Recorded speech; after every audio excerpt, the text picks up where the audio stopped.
It's Ryan Care, Kariba back, and this is Ryan Care beginning. We begin this video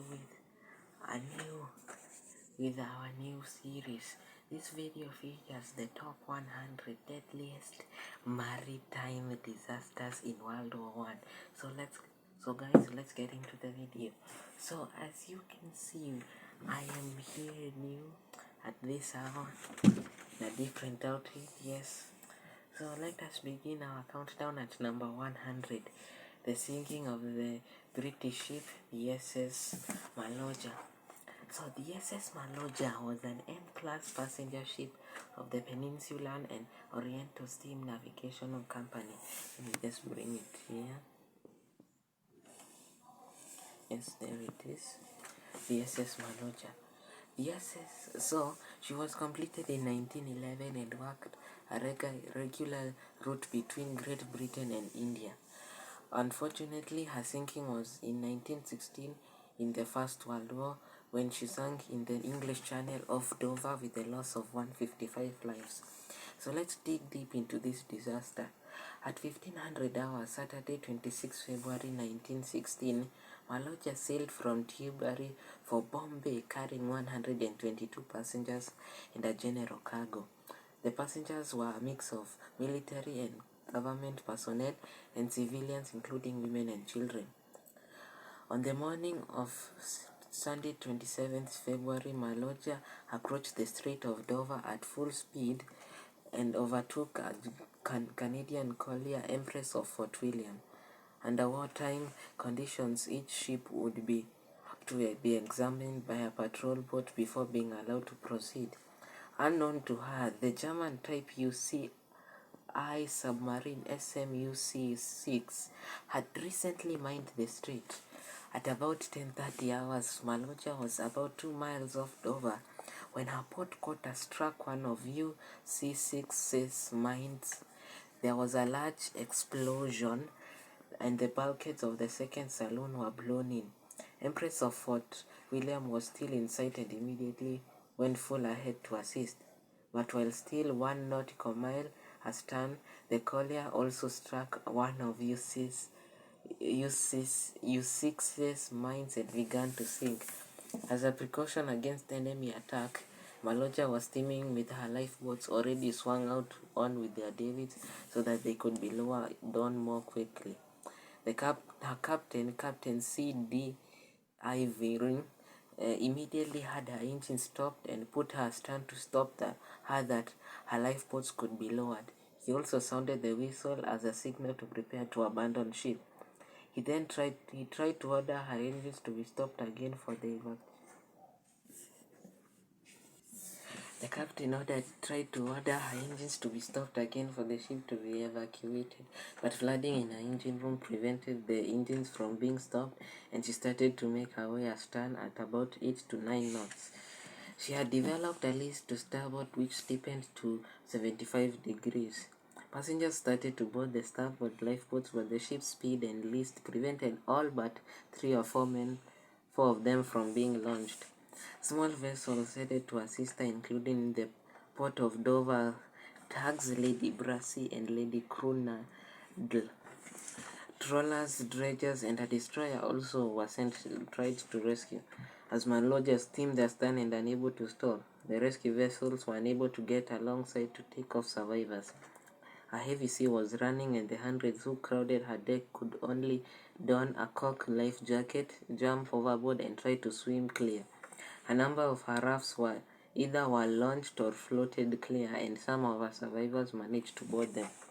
The Maloja sank in 24 minutes after being mined, followed by Empress of Fort William, which sank about 40 minutes after being mined. Many of the deaths were from hypothermia, either in the water or after being rescued. Most of the people who were survived were recovered from the water. Several survivors, including the captain, had been immersed for over half an hour. The second officer, Lieutenant C. Vincent, was in the water for an hour but survived. Small vessels taking the rescue took many of the survivors to the hospital ships HMS Dieppe and St. David.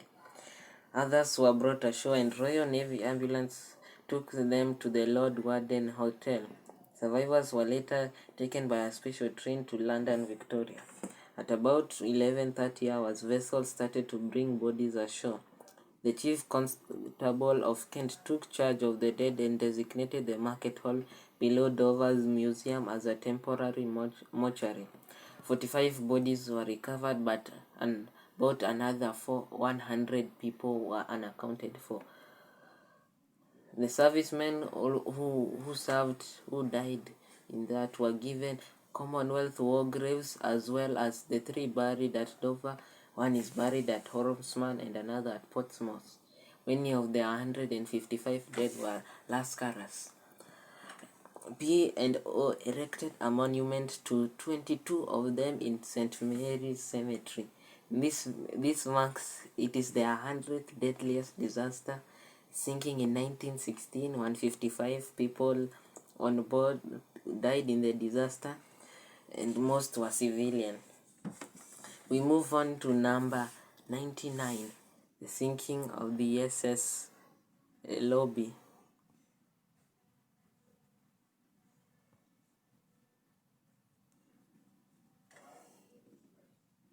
The SS Lobby. The Lobby was carrying French troops. The SS Lobby. She was carrying French troops from Italy to the Salonika front when she was torpedoed and sank in the Mediterranean Sea, 75 nautical miles or 139 kilometers southeast by east of Malta, 35 degrees 11 north and 15 degrees 38 degrees east by the SMU 38, with the loss of over 156 lives. With 56 British crew and more than 100 French soldiers from the 1st Regiment Mountain Artillery were killed in the disaster. She sank in 1917, belonging to the United Kingdom. 156 people were lost in the disaster, and she was a military ship. Next, we move on to the next ship, number 98, the sinking of the Letimbro.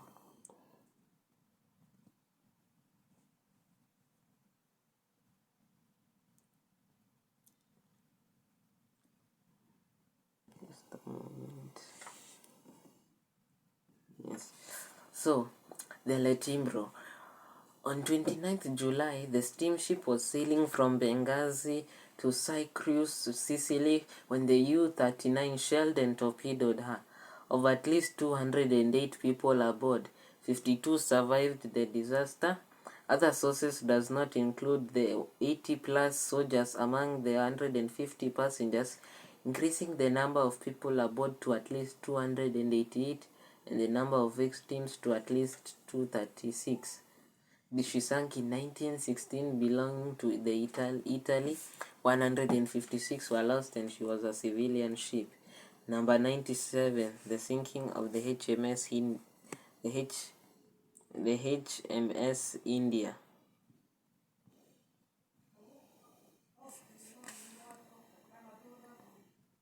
So, what was the HMS India?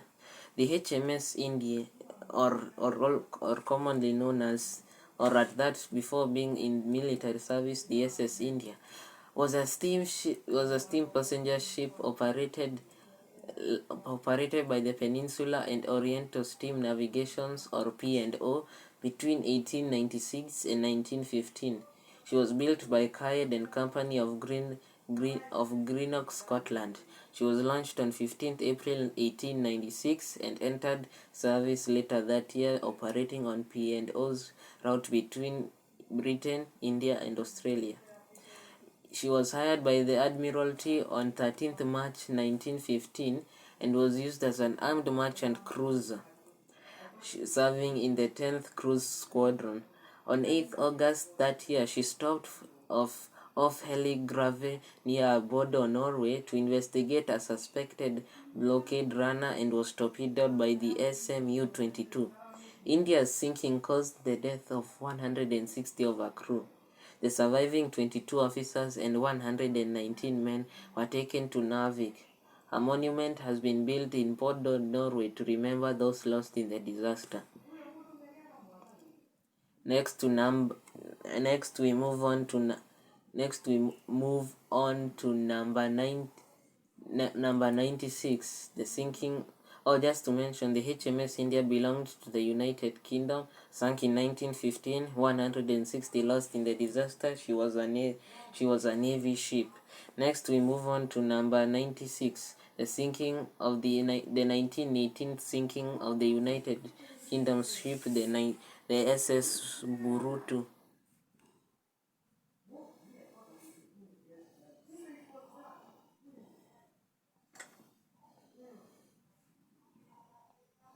So, the SS Burutu was a British steamship that sank after a collision with the steamship City of Kaluta off the coast of South Wales, about 25 miles southwest of Barnsley Island in the Irish Sea on 3rd October 1918. However, while in the Irish Sea, the 3,863-ton Burutu was struck on the port side by the stern of the 7,653-ton City of Kaluta and is said to have sunk within 10 minutes. About 160 persons, including the master and the officers and others on watch, lost their lives. The two vessels were traveling in separate convoys and in accordance with Admiralty orders were steaming without lights. The collision took place at night in stormy weather. Casualties are listed by the Commonwealth War Graves Commission of the CWGC are as follows: Frederick Austin, first mate from West Hartlepool; W.G. Blackburn, junior office engineer; Herbert Chadwell, signalman from Sussex; William Grice from Bristol, ordinary seaman; William E. Hollins, ordinary seaman from Ilkeston, Derbyshire; F.J. Lidley L. Matheson, foreman from Glasgow; Jack Busey, leading seaman from Newfoundland, living in Middlesbrough. Casualties are listed in the Western Times in October 1918 are as follows: Captain Porter, Chief Officer Clark, Chief Engineer Goddard. Newspapers reported that there was a gale and a heavy sea at the time of the tragedy. The report stated that there were perfect discipline on board and that the suddenness of the disaster and the hostile elements prevented life-saving. Reports at the time indicate that there were 42 survivors, and that although the first lifeboat escaped, the second capsized. Survivors witnessed the crowded decks at the time the ship sank. All officers were lost. A memorial is dedicated to the men who died and whose graves are not known or cannot be maintained in the St. Saviour's Church, Lagos, Nigeria. A plaque commemorating Kofi Mensah Aodo of the Gold Coast, now Ghana, who drowned in the disaster, is inside St. George Cathedral, Freetown, Sierra Leone. That is number 96, the sinking of the 96, the sinking of the Burutu.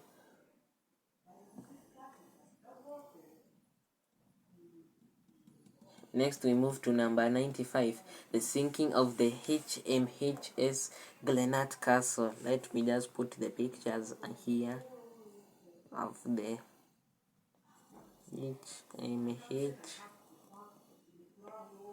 HMHS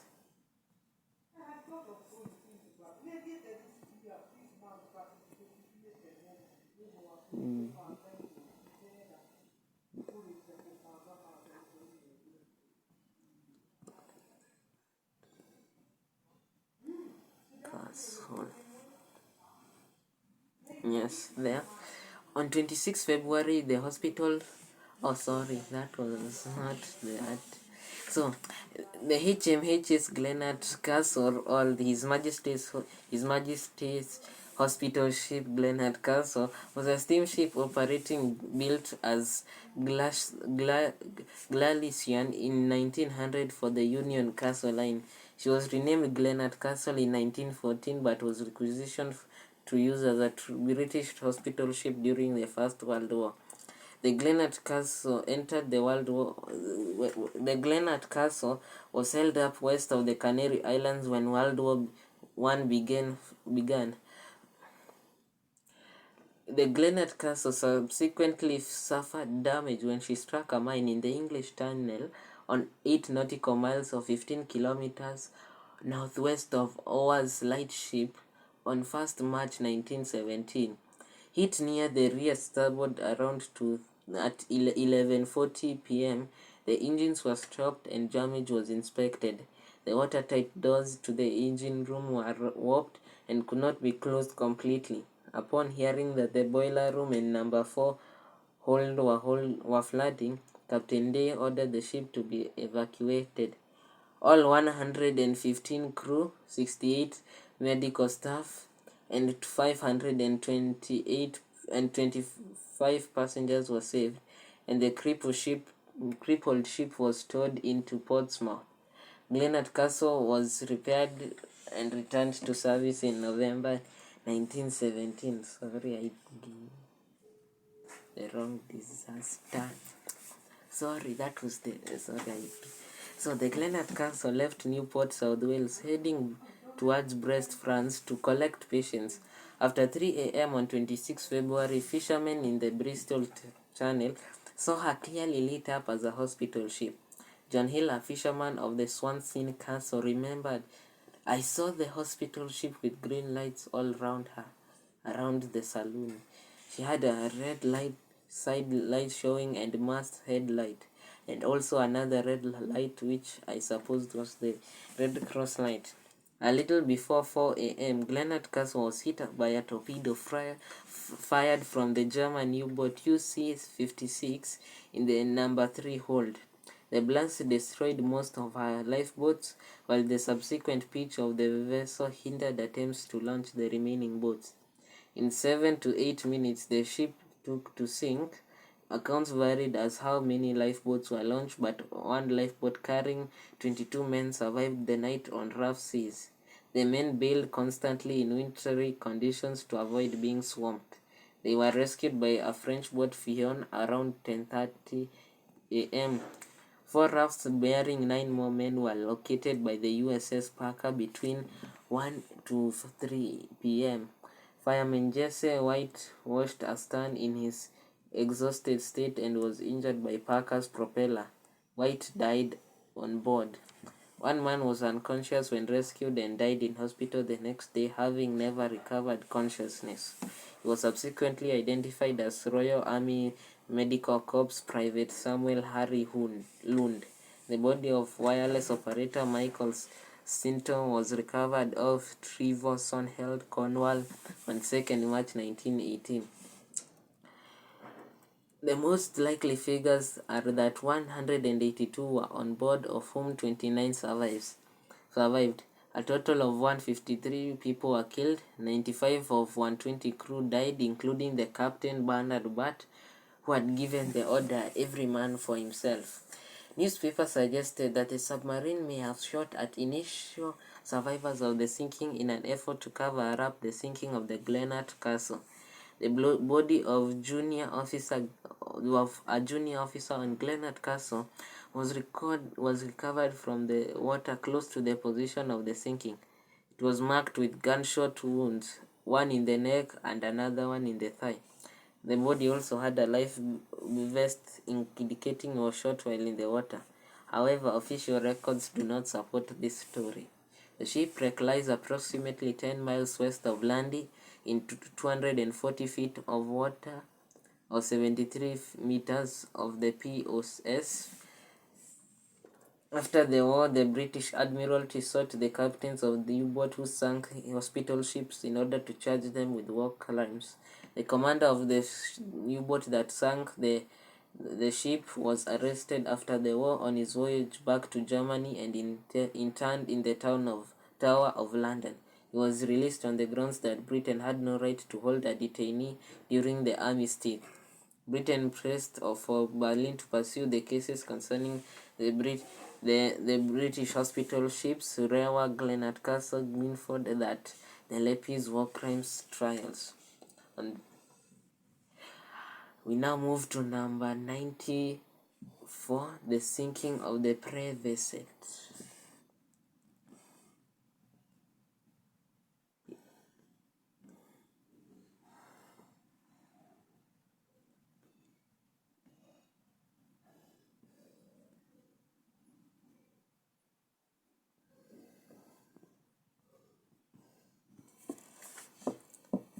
Okay, the Peresvet. So, the Peresvet was the lead ship of the three Peresvet class pre-dreadnought battleships built for the Imperial Russian Navy at the end of the 19th century. The ship was transferred to the Pacific Squadron upon completion and based at Port Arthur from 1903. During the Russo-Japanese War of 1904 to 1905, she participated in the Battle of Port Arthur and was seriously damaged during the Battle of the Yellow Sea and again in the Siege of Port Arthur. The ship was scuttled before the Germans surrendered, then salvaged by the Japanese and placed into service with the name Sagami. Particularly rearmed, Sagami was classified by the Imperial Japanese Navy as a coastal defense ship in 1912. In 1916, the Japanese sold her to the Russians, their allies since the beginning of World War I.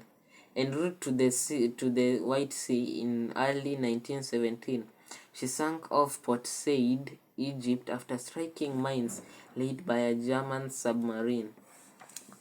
Next, number 93, the sinking of the SS Marquette. So the SS Marquette. Let's pull up pictures.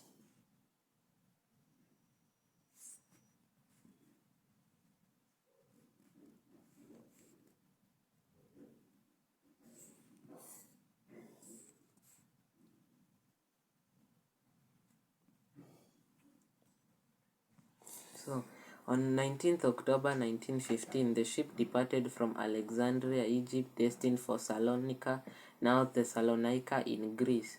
The total ship's complement was 741, 95 crew, 6 Egyptians, 36 nurses, 12 officers, and 143 of other ranks, and the ammunition column of 10 officers and 439 other ranks. There are also 491 mules and 50 horses on board. Captain John Bell Fidley was the master. On leaving Alexandria, the ship was accompanied by a French destroyer escort.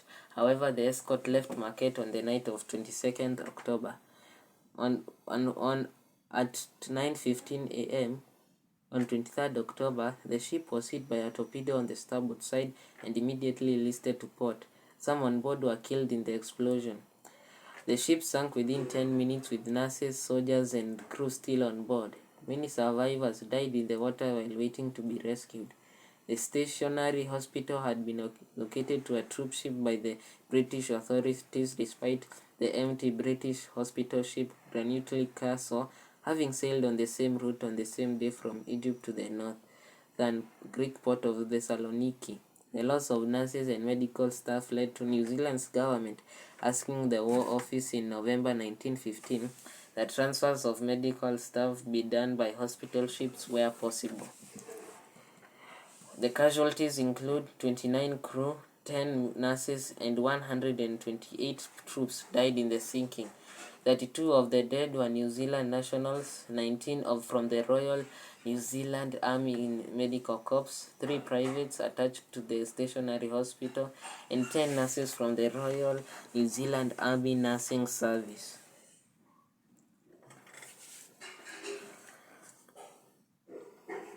That is the 93rd deadliest disaster, I believe. Let's confirm. Yeah.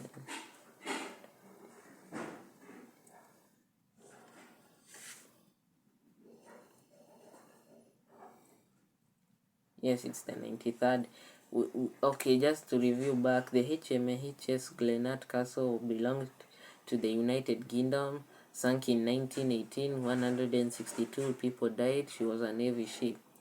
The Peresvet belonged to Russia, sunk in 1917, 167 people died in the disaster, she was a Navy ship. The SS Marquette will be sunk in 1915, belonging to the United Kingdom, 167 lost in the disaster, and she was a military ship. Next, we move on to the next ship, the HMS Amphion. This will be the HMS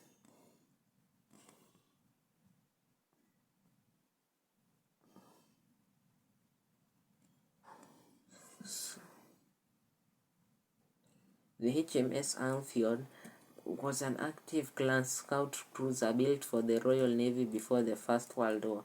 Completed in 1913, she was initially designed to the First Fleet and became a destroyer flotilla leader in mid-1914. When war began, her flotilla was assigned to the Harwich Force. While patrolling on the first full day of the war, Amphion and her destroyers encountered and sank a German mine layer, SMS Kongi Louise, but not before she had laid many of her mines.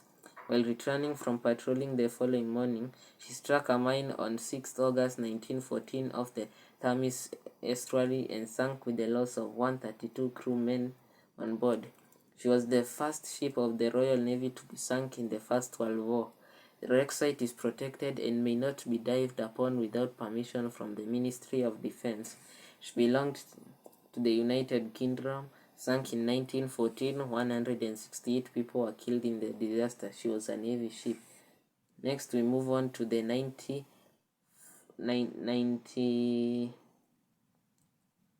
Wait, I'm forgetting the numbers here. Okay.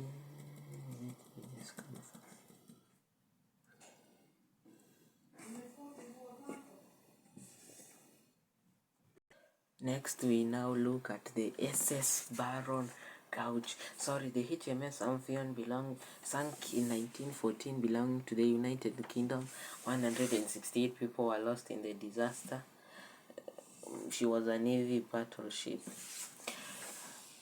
She was a Navy ship, she was a Navy scout cruiser.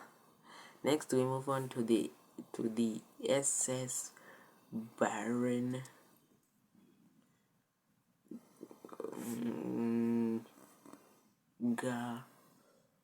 Gautsch.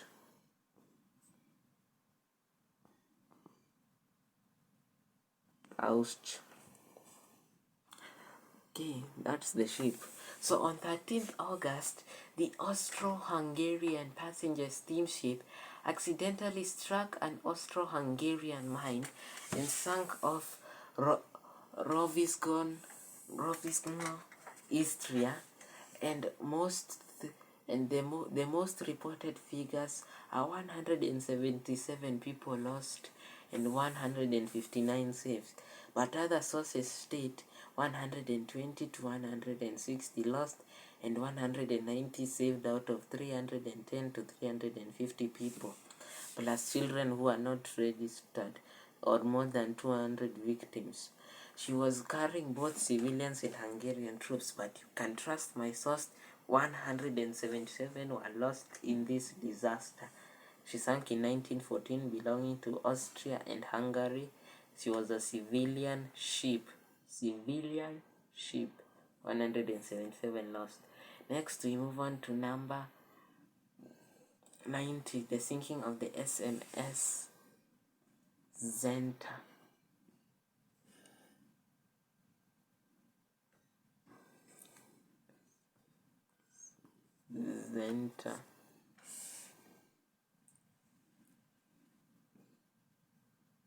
So, what the SMS Zenta? She was the lead ship of the Zenta class of protected cruisers built for the Austro-Hungarian Navy in the late 1890s. The class included two other vessels, Aspan and Srijta. The Zentas were intended to serve as fleet scouts and to guard the battleships against attacks by torpedo boats.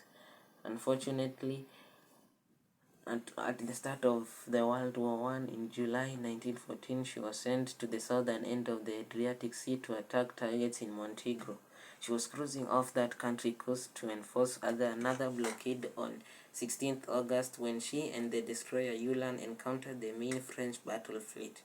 In ensuing Battle of Antivari, Zenta was sunk by the French battleships with heavy losses of lives as the French had failed to pick up survivors. Some 139, including her commander, Paul Patcher, swam to the shore, where they were captured by Montenegrin forces and imprisoned until 1916, when the Austro-Hungarian army overran the country. So that is the 90th disaster.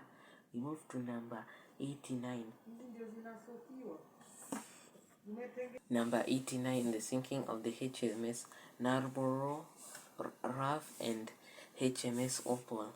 So, on 12th January, the two destroyers were on night patrol and in Pental Firth in a snowstorm when they ran aground on the Pental skies and were wrecked.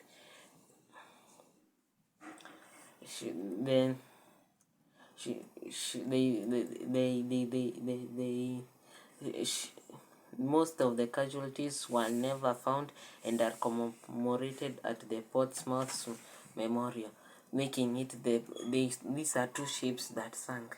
So the combination is they sank in 1918, belonging to the United Kingdom, 188 Navy. 188 people died. They were both Navy.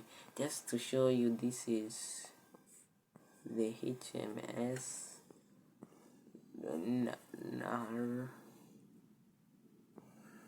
Narborough.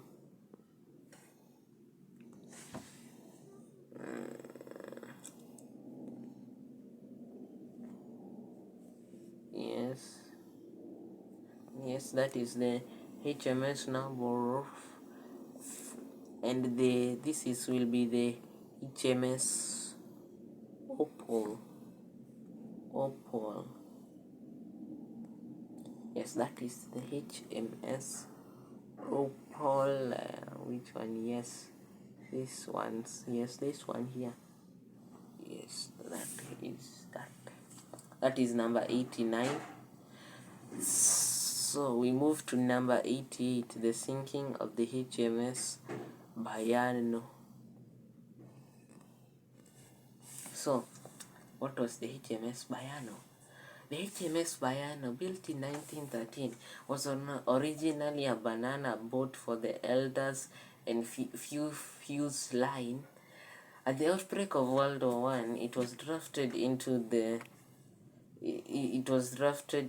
Royal Navy on 21st November 1914 as an armed auxiliary cruiser.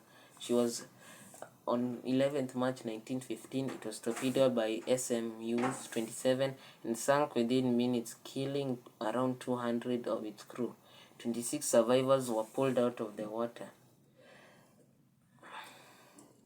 The captain and 194 other crew members were killed in the sinking. Residents of the Isle of Man were greatly affected by the sinking as a number of bodies washed up on the island. The funeral procession for the Bayano victims numbered in the thousands, even though the dead were not months. The Dominion of Newfoundland, part of the British Empire, was also hard hit. A dozen men from the Newfoundland Royal Naval Reserve were lost on Bayano. She is the 88th deadliest disaster as she sank in 1915, belonging to the United Kingdom. 196 people were lost in the disaster. She was a Navy ship. Next, we move on to number 87, the sinking of the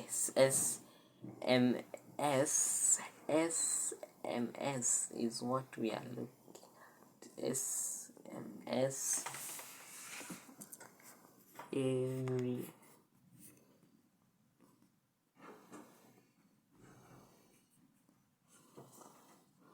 Yes, there it is. SMS Ariadne was the fifth member of the 10-ship Gazelle class of light cruisers that were built for the German Kaiserliche Marine in the late 1890s and early 1900s. The Gazelle class was the culmination of earlier unprotected cruiser and aviso designs, combining the best aspects of both types in what became the progenitor of all future light cruisers of the Imperial fleet. Built to be able to serve with the main German fleet, and as a colonial cruiser, she was armed with a battery of 10.10.10.5 centimeter guns of 4.1-inch guns, and a top speed of 21.5 knots or 39.8 kilometers per hour or 24 miles per hour, 0.7 miles per hour. Ariadne saw little service during her career. She served with the main fleet, first in 1st Squadron and then with one first scouting group between 1902 and 1906. During this period, she took part in routine training exercises and cruises aboard. Decommissioned in late 1906, she lay in reserve until the start of World War I in July 1914. Reactivated on 2nd August, she served as a flotilla leader for torpedo boats guarding Germany's northeast coast.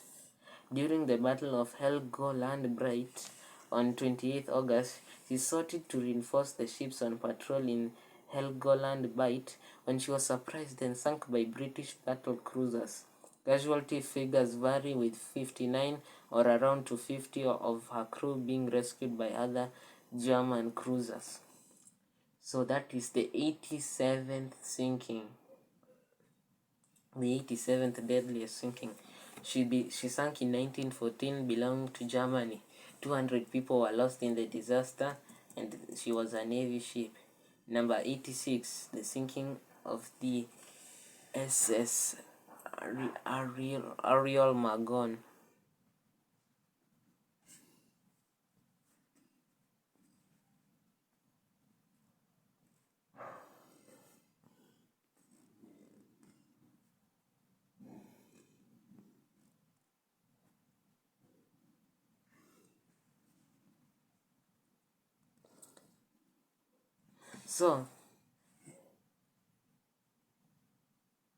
So the Ariel Magon, on 20th January, the troopship on its the Ariel Magon. She was a French ocean liner converted into a troopship in World War I, which was torpedoed and sunk in the Mediterranean Sea on 20th January 1917. The ship operated between 1905 and 1914 when she was requisitioned by the French Army and converted into a hospital ship in 1914 and later into a troop ship used for World War I.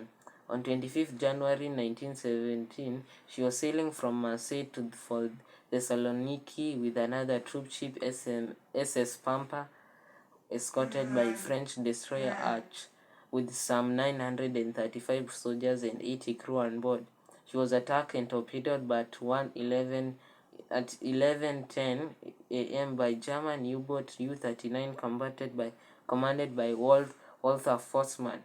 She sank within 10 minutes, 160 nautical miles or 300 kilometers west of Antikythera, causing the death of 203 soldiers. There were also many horses on board who were also killed in the disaster. The survivors were rescued by Arch and another French destroyer, Bombardier, which arrived at the site at 5 p.m. That is the 86th deadliest disaster. Next we move on to number 85. Just to confirm, let me just confirm.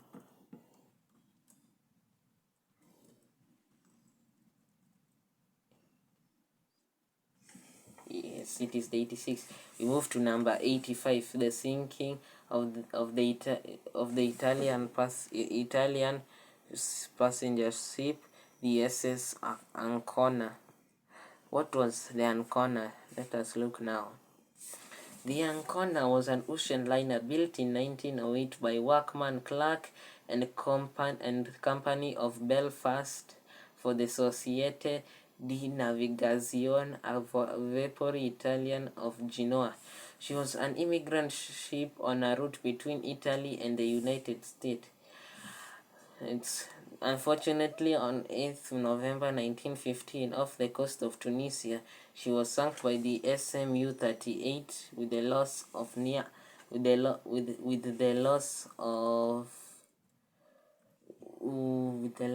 let me just look at the loss with the loss of 206. She was sunk in 1915 belonging to Italy. She was a civilian ship. Number 84, the sinking of the Sequana.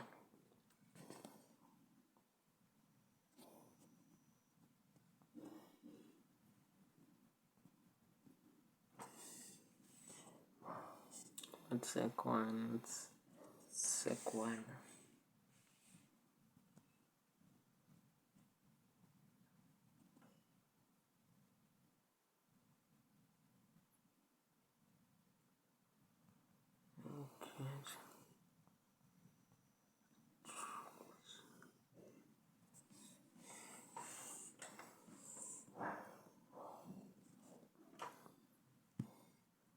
Okay, that's the best I can get for the Sequana.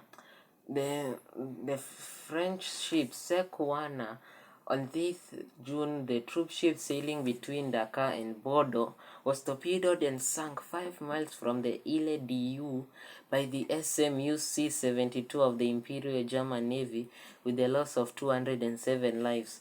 Most casualties were Senegalese soldiers. Sunk in 1917, belonging to France, 207 people killed. She was a military ship. Next, we move to the 1918 sinking of the HMT Tuscania. It will be the 83rd deadliest disaster. The SS Tuscania.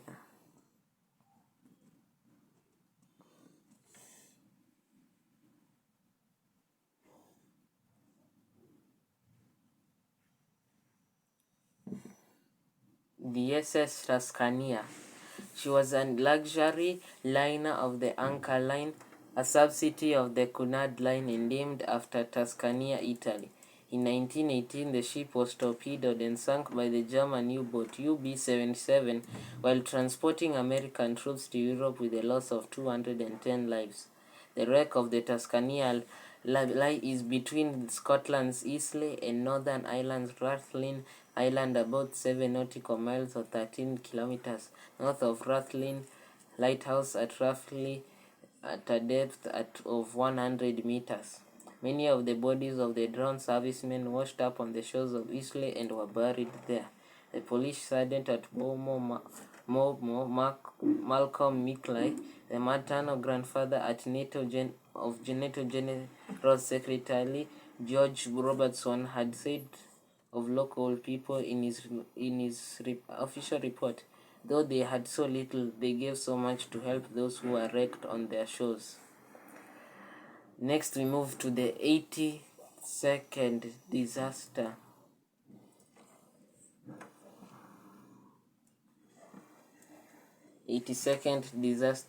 The sinking of the SS Cameronia.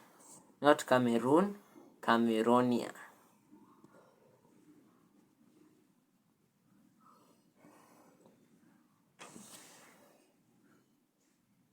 The SS Cameronia. She was a twin-propeller triple expansion of 15,600 horsepower passenger steamship owned by the Glasgow-based Anchor Line and built by D&W Henderson and Company at Glasgow in 1911. The ship provided a transatlantic service from Glasgow to various destinations. The Cameronia sailed on a maiden voyage for the Anchor Line Company on 13 September 1911 on the Glasgow-Moville to New York City route. In February 1915, the Cameronia was employed in a joint Anchor Cunard Company service on the Glasgow-Liverpool-New York route. On 21st June 1915, while inbound in the mouth of Mersey, the Cameronia was attacked by a U-boat.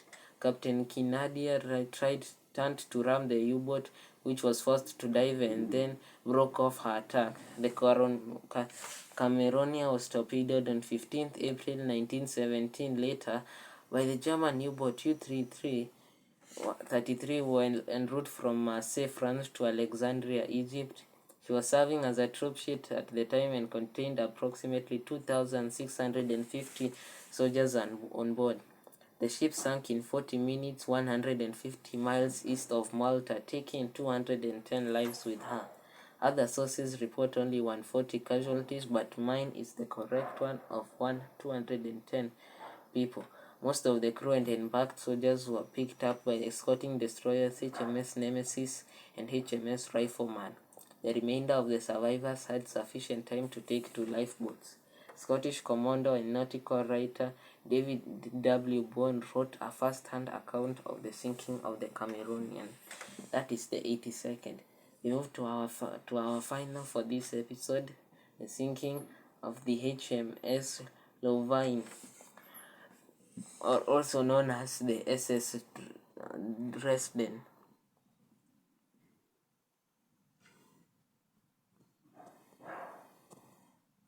So, what was the Dresden? The Dresden was a British passenger ship which operated as such from 1897 to 1915. She is known as the place of the 1913 disappearance of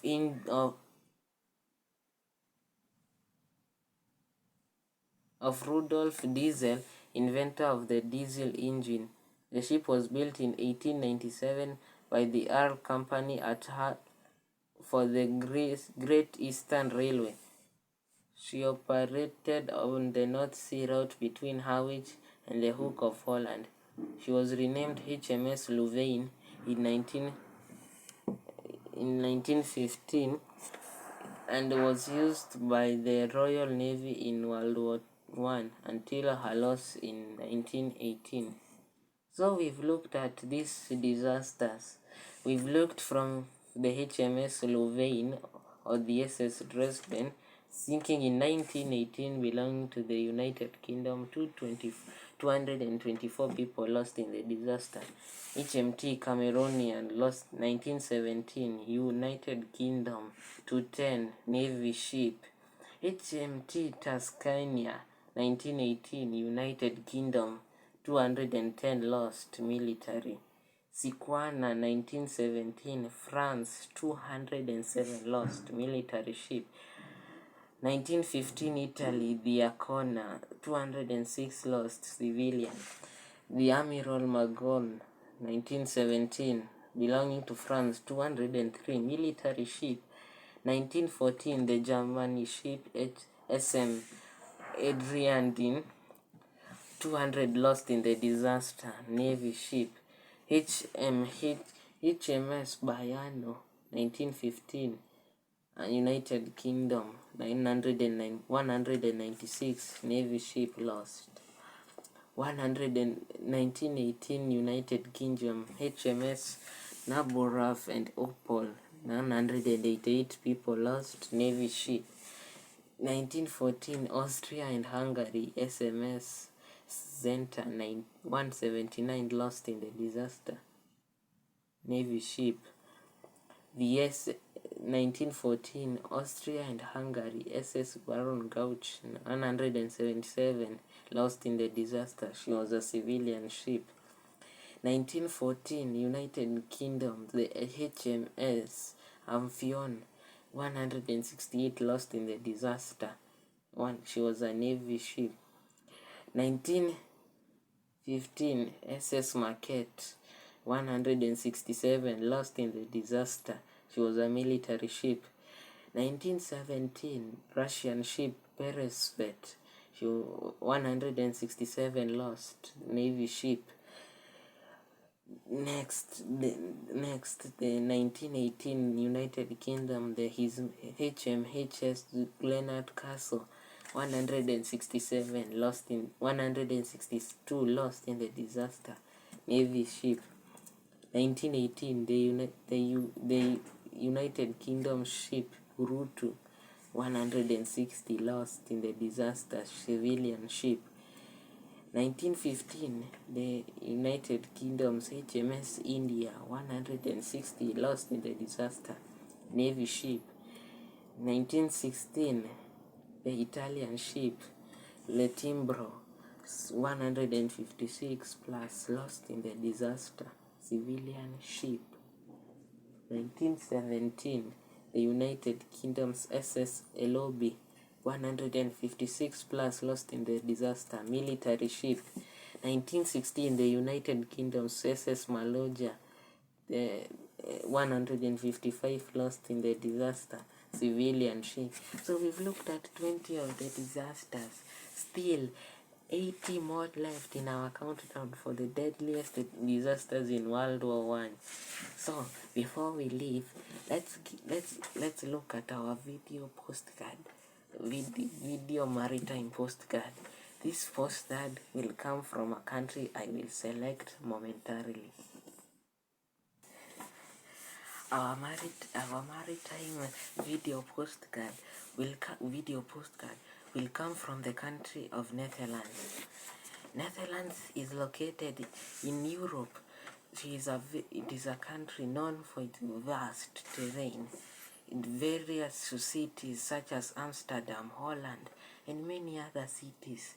It has developed its transport system, commonly known as Amsterdam's Schiphol Airport, which is one of the busiest airports in the world and also in Europe. But also her maritime industry is doing well, such as her very nice as the busiest port city in Europe, the port city of Rotterdam. In this short video postcard, you will see how Netherlands' maritime economy is doing right now in 2023. Enjoy the video.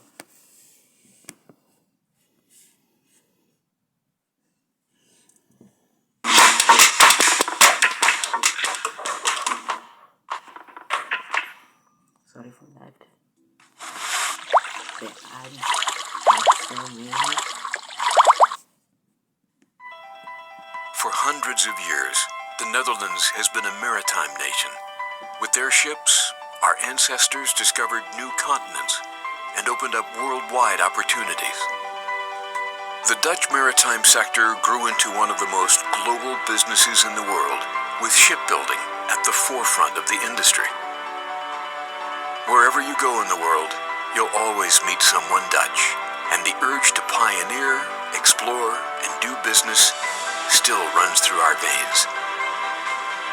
By anticipating change and valuing innovation, we manage to maintain a crucial role on the international stage.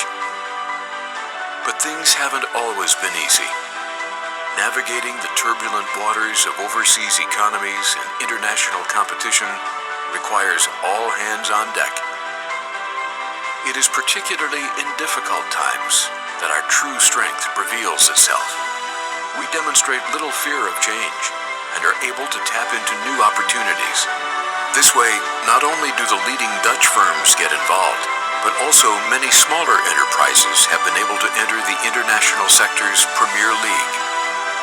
The Netherlands leads the way in building luxurious super yachts. One of our key strengths also lies in construction and maintenance of offshore equipment, dredgers, and naval vessels. We create and maintain offshore wind farms. We supply equipment to the worldwide shipbuilding industry. Our repair yards are known for high quality and on-time delivery of complex conversions and retrofits. We offer high-tech solutions for working at unimaginable depths in some of the planet's most remote regions. Because of our efficiency and seriously on-time delivery, we are well known to be reliable. Throughout the Dutch maritime industry, companies have partnered up to collaborate and push the boundaries of what is possible. We have shown that anything that can be imagined can be built. All the world over, together, we make the impossible possible. Netherlands Maritime Technology, your portal to high-quality maritime products and services, is born out of collaboration between shipbuilders, suppliers, and service companies. Together, hundreds of companies generate social and economic value for clients worldwide through an unbeatable combination of expertise, imagination, and cooperation. The Dutch have maritime pride in their blood. We are on course, together, sailing towards the opportunities that lie on the horizon.